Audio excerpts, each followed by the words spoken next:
Hey everyone, Final here. Today, I'll be trying out the shade and light paint sets for Vallejo's True Metallic Metal. Welcome to Part 2. In Part 1, I used the base set of Vallejo's True Metallic Metal to paint up 20 Space Marine helmets. If you haven't seen it yet, you should check it out.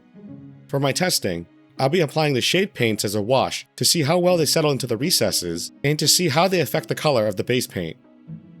For the light paints, which I think are the equivalent of Citadel's layer paints, I'll be highlighting the helmets by dry brushing instead of edge highlighting. Depending on how the shade affects the base paint, I may also do some heavy dry brushing to fix up any tide marks. Anyway, let's get started. The first shade paint that I have is Sterling Silver. I'm thinking that it should apply similarly to Nuln Oil, and I'm very wrong. It's barely sticking at all. I'll try to really glob it on there. I mean, it's helping a little bit, but not really. So I really pulled it on there, and I think I may have judged it too harshly. The recesses are nicely shaded, and there's still a little bit of shininess poking through. I guess just a note, if you're using this, you really have to put a lot on there. Good to know for the rest of my testing. Now for applying the Sterling Silver light paint, I'm hoping that it'll do something similar to Model Air Chrome. It's definitely brightening up the edges, although I'd say it's probably closer to Stormhost Silver. Now I'll do some heavy dry brushing on the front. You know, I really like this combination. Once everything is done, it has a really nice silvery color.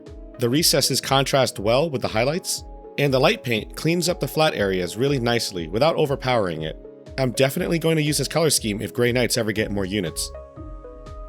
Alright, on to Radiant Yellow. It was my least favorite paint from the last video, so hopefully the shade and light paints redeem it. Okay, this one's going on a little bit easier, but it almost looks like a Seraphim Sepia color. Okay, it's wicking into the recesses pretty nicely. And now that it's dry, I really don't like it. It just looks like I dropped the helmet in the mud.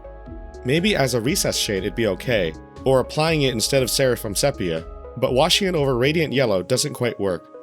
Let's see how it looks after applying the light paint. Okay, the paint itself looks like a highlighter yellow. It does look like the model is brightening up a little bit. It's also making quite a bit of a mess on the flat areas. Okay, somehow I like it even less now. Again, maybe if the wash was applied only in the recesses, but yeah, washing and dry brushing does not look good with this one. It just looks like it fell in the mud, and then I wiped it with a dirty rag. Alright, Imperial Gold. I really like the gold for the base paint. Hopefully the shade can just build up on that. Okay, it's going on pretty dark, similar to Agrak's Earthshade. It does wick really well into the recesses though. Once everything dried up, it doesn't look too bad around the recesses, but there's a lot of tide marks on the flat areas. I even wicked away a lot of the paint so that it didn't pool too much. This one is definitely a candidate for heavy dry brushing. Speaking of which, the light paint is similar to Liberator Gold in color. I'm hoping it doesn't overwhelm the helmet too much. Alright, that's not that bad. It's quite a bit brighter now, but it's not as flat as Liberator Gold. I do like the end result, and I think that if I wanted to keep the original darker color, I would have done a heavy dry brush with the base paint instead of the light paint. Still, I really do like how this turned out. Now I have Ancient Copper. I'm expecting the shade paint to look similar to Agrak's Earthshade. And yeah, it definitely does. It's pooling in the recesses nicely, but I can already tell that this one will leave tide marks. Now that the Ancient Copper shade is dry, it wasn't as bad as I thought. It did darken up the top a bit too much, but it kind of just aged the rest of it. I think it's pretty good. It's subtle and blends in nicely. Now I'll dry brush on some of the light paint. I'm really not noticing anything yet. The shade paint pulled away from the edges, so they're already decently bright. Maybe if I do a heavy dry brush, that'll make a difference. Okay, not too much. It did help clean up a little bit, but there's not a huge difference. Still, it didn't hurt anything. It's just a very subtle highlight. Okay, now on to Forged Red. This one isn't applying as nice as the Ancient Copper did. It's kind of just sitting on the surface. Maybe this one will be the one with the tide mark problem. Now that it's dry, I guess I was wrong again. The Forged Red actually dried really thinly. The recesses are barely shaded, and a lot of the surface still looks really clean. I'm not sure, but maybe this one calls for a heavy dry brush as well. Well, trying a light dry brush first. The edges are brightening up a bit, but it's really hard to see. I'll try to hit it with a heavy dry brush instead. That's not too bad. The heavy dry brush brightened up the whole helmet, so we can see that a little bit of the shade did go into the recesses. I like the color combination, but I'm not too sure if I like the paint too much. I feel like I'll end up overcorrecting and then ruining the whole paint job. I'll probably pass on this combination. Okay, now the nice and bright ruby red. Ooh, look at that, it sinks right into the recesses. The shade paint almost looks like a mix between Caribou Crimson and Berserker Bloodshade. Once it dries up, I think I like this one.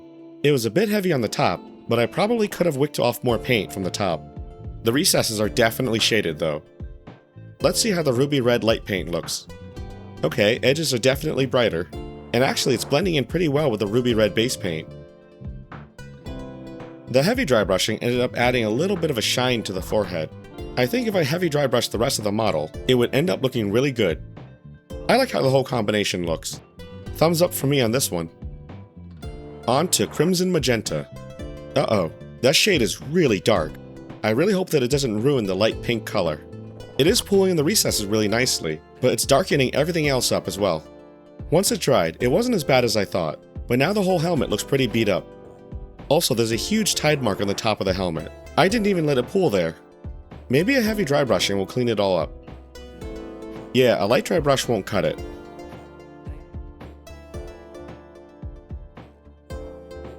Okay, I did end up heavy dry brushing the whole helmet. It's still not too great. It looks beaten up more than anything, with a couple of shiny spots here and there. Also, the dry brushing did nothing for the tide marks. I think that the light paint is just way too light. Next time, I'll probably stick to recess shading this color. Next up is Amethyst Purple. The shade basically looks like Druchii Violet. It's getting some pretty good coverage, and it's only really pooling in the recesses. Once it dried, I actually really liked this one. The recesses are nicely shaded, although I wish it could have been darker. I got a little bit of a tide mark at the top, but not too bad. I think that I should be good with a light dry brushing, just to brighten up the edges. Since the helmet stayed pretty bright, the highlights are kind of subtle. Yeah, the helmet is definitely brightening up. This is another really good color combination. The purple stayed vibrant, but now there's a good contrast between the recesses and the highlights. Thumbs up again for me. Now on to Celestial Violet. Ooh, that's a really dark shade paint. I do like how it's bringing out the recesses though. Hopefully it dries that way. Okay, I really like this shade paint. The recesses are nice and dark, but the flat areas, like the forehead, are nice and bright still. It also dried really clean as well. No tide marks that I can see. I'm going to dry brush on the light paint, but I really don't know how much I'll need. Maybe just on the very edges. Oh yeah, the edges are definitely really bright now. Yeah, I really love this combination as well. The recesses are dark, the edges and flat areas are bright, and that purple is really vibrant. Probably the best one so far. Okay, Ultramarine Blue. Oops, I think I put on way too much. Let me move some of that around. Okay, that's a little bit better, but I'll definitely have to wick up some of that paint.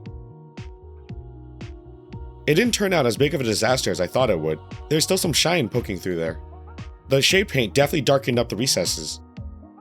I'm going to start with a light dry brushing, but I have a feeling this will need a heavy dry brushing to bring the color back. Yeah, look at that beautiful blue popping up. I'm going to apply a heavier dry brushing, but not quite an overbrush.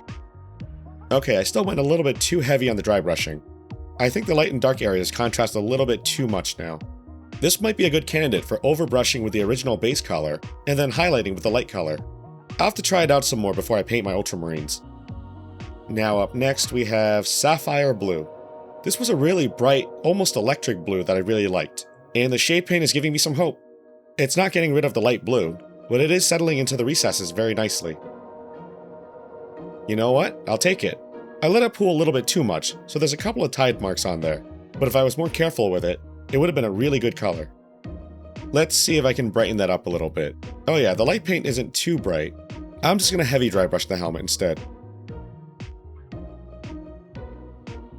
Okay, that came out really nicely. The light paint really brought back and enhanced that electric blue. Meanwhile, the recesses are still nice and dark. I was thinking about using this combination for Thousand Suns, you know, if I ever got any, but now that it came out so great, I really have to find a use for it. On to Hydra Turquoise.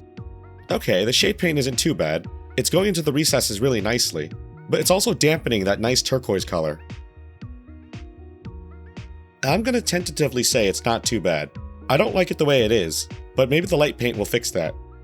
It's just a little bit too dark. So for dry brushing the light paint, actually yeah, it is kind of fixing it.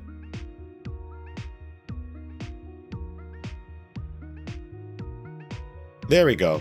It moved up from tentative to a definite thumbs up. Similar to the Sapphire Blue, the light paint restored a lot of the bright color. The highlights on the edges are still pretty subtle, so it won't be everyone's cup of tea, but I do really like this combination. I guess I have to paint up some more Alpha Legion now. What do we have next? Oh, it looks like Beetle Green. Oh, I'm feeling good about this shade paint as well. It's slightly dampening the brightness, but oh man, look at those recesses. Oh yeah, and once it dried, it was even better. This is a much better shade of green that I can use, and the recesses are nice and dark. Using the light paint, I'm hoping to just brighten up the edges. I don't want to make the rest of it too bright. Going really gently here. There we go. Even while going gently with the dry brushing on the front, it still got really, really bright. This color combination might take some practice, but once I get the technique down, I think I'll really like it. There's some good contrasting color on the helmet now, especially with those bright edges. Dusken Green. Alright. It's darkening it, but it's letting some of that shine through still.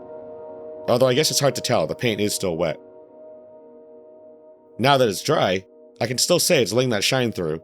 I mean, look at that. If you look at the recesses, they're nice and dark, but on the flat areas, still nice and bright. I'd be tempted to keep this as is, but for the sake of testing, I have to put some of the light paint on. I'll go very, very lightly, just to slightly brighten up the edges. And a tiny bit on the front. I think I went one too many brush strokes on the front, but for the most part, I really like this one. I'll have some pretty happy salamanders if I ever paint them up. I love that it stayed so shiny after the shading. Even places that I couldn't reach with a dry brush, like the islands, stayed shiny. I'll be keeping this combination close. One more green to go. Amber green. Oh no, wait, I made that mistake last time. Oh no. If the shade paint ends up drying this way, I might have another contender for salamanders. It's not wicking as well into the recesses though. Yeah, that's not good for me. It went from a bright lime green that I didn't like to a really rich green that I do like. The recesses aren't as dark, but it did darken the whole helmet overall. Let's brighten up those edges and see how it looks. It's bringing back some of that lime color. Okay, I like the base and shade together, but I'm actually not a huge fan of that light paint. This might have looked good if I used Dusken Green light paint instead, but now it looks like a beaten up lime. It's not a bad color, just one that I probably won't use. If you do like the lime color, a heavy dry brush, like you see here, is the way to go. Now we're on to the last green. Greenish Gold. What the? I know it's called Greenish Gold, but I wasn't expecting the shade paint to be so green. I thought it would be more translucent. Maybe tint the whole helmet green or something. It's barely sticking into the recesses. Yeah, I don't know how I feel about this. It dried a lot cleaner than it looked, but now it's reminding me of something like a sickly Custodes or something.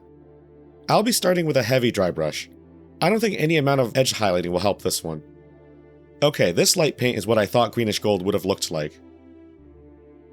I'm not a fan of the finished color, but heavy dry brushing the light paint really helped to smooth out the color. If you're looking for some kind of Greenish Gold, maybe weapons or decorations on a Death Guard model, it's not a bad combination to use.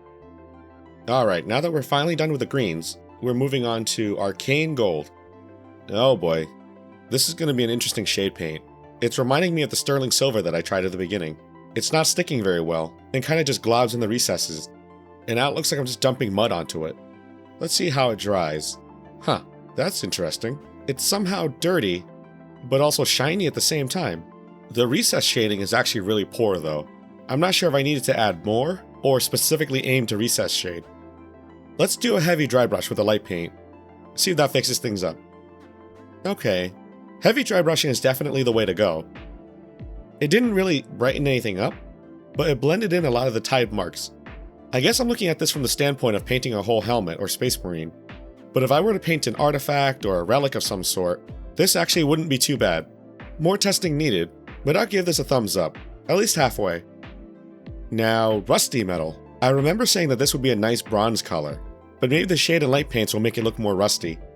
So the shade paint reminds me of Agrax Earthshade, but it's not going on as smoothly. It's almost like a thicker version of Agrax Earthshade. Yeah, that kind of, I don't know. It didn't make it look rusty, It actually kind of aged it a bit. I guess at least the recesses are shaded. But ouch, look what it did to the flat areas. Now for the light paint, I don't even know. I guess I'll go heavy with it? Yeah, definitely heavy. Now that it's brightening up, it's looking a lot better. It's still not giving me rusty, and I think I need to do one more pass with a heavy dry brush. But it's not too bad. I'm still going with it looks like a really nice bronze color. Just now with more definition. Now we have aged metal. Alright, not bad. It's having a little bit of a hard time getting into the recesses, but overall not too bad. Once it dried up, I'm a little conflicted. I actually do really like how it looks. I think that this one should have been called Greenish Gold. But what do I know, I guess. The recesses are nicely shaded, and the flat areas are still somewhat shiny. Just a bit duller than before. Using the light paint, I think I'll do another heavy dry brush. I want to brighten up the edges, but I also want to blend into the color a little bit as well. That's a lot better. I have some shiny spots and some shadowy spots. It's a better contrast overall. I'm not a huge fan of the color. I still think this one should have been Greenish Gold. But hey, overall, the paints work well together. Now last, but definitely not least, Obsidian Black. That's quite a dark shade paint. It almost reminds me of Basilicanum Gray contrast paint. It's totally shading in the recesses, but it looks like it's going on kind of splotchy as well. Okay, crisis averted. Once it dried out, it looks a lot better. All the shade paint smoothed out. It still definitely screams Obsidian Black. I have a feeling that a heavy dry brushing will help this one. I think I'll risk it. Oh yeah, right away you can see it. The edges are getting really bright, but any of the flat areas that it hits are brightening up nicely. Okay, great. I still really like this one. The contrast between the light and the shade paint really pops out with this color. Still my favorite one overall. I would give this one all the thumbs up. And that's a wrap. A longer video than the last one, but I guess that's to be expected. I did test out 40 paints instead of 20 after all. Vallejo says that the shade and light paints can complement the base colors. For the most part, besides Radiant Yellow, I think they work out really well. Hopefully, I can use a lot of these combinations for my painting in the future. And also, hopefully this video helped you decide which paints you may or may not want to get. Anyway, thanks for watching, and I'll see you all in the next video.